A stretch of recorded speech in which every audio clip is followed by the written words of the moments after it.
Ebana, jambo na karibu sana mtazamaji wa Bongo Super Media. Alois Nyanda, mtangazaji wa Star TV, katika ukurasa wake wa mtandao wa Instagram kaandika kuhusiana na makamu mwenyekiti wa chama cha demokrasia na maendeleo Chadema John Heche kutoonekana.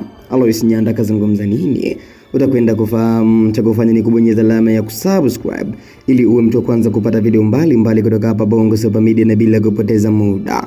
Alois Nyanda katika ukurasa wake mtandao wa Instagram kaposti picha ya makamu mwenyekiti wa chama cha demokrasia na maendeleo Chadema John Heche, kisha kaandika ujumbe huu, mimi na usoma kama ulivyo. Nanukuu, kitu pekee naridhika ni kuwa ujinga huwa hauna uzoefu wala umri. Ni hatari sana watu wameshajitangizia rasmi kuanika kiwango cha ujinga hadharani. Na leo nikiri kwa uwazi, moja ya makosa makubwa Mwalimu Nyerere alifanya na alitendea dhambi taifa lake ni kuachia watu hii katiba isiyoheshimika.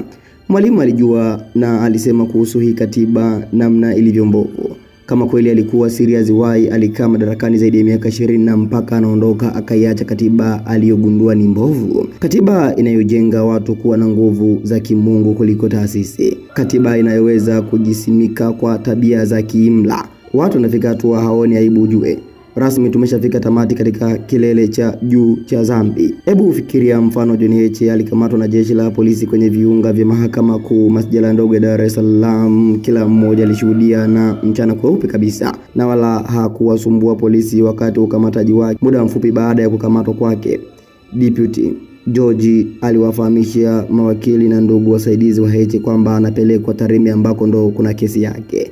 Leo ni siku ya tatu, watu wanauliza yuko wapi, na watu wako kimya tu. Si kwamba hawana majibu, hapana, ni jeuri ya mtafanya nini.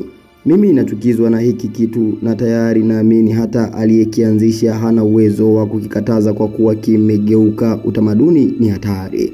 Mucha kunuku. Hayo ndio maneno ambayo kaandika Alois Nyanda. Wewe maoni yako ni yapi? Andika hapo katika sehemu ya comment.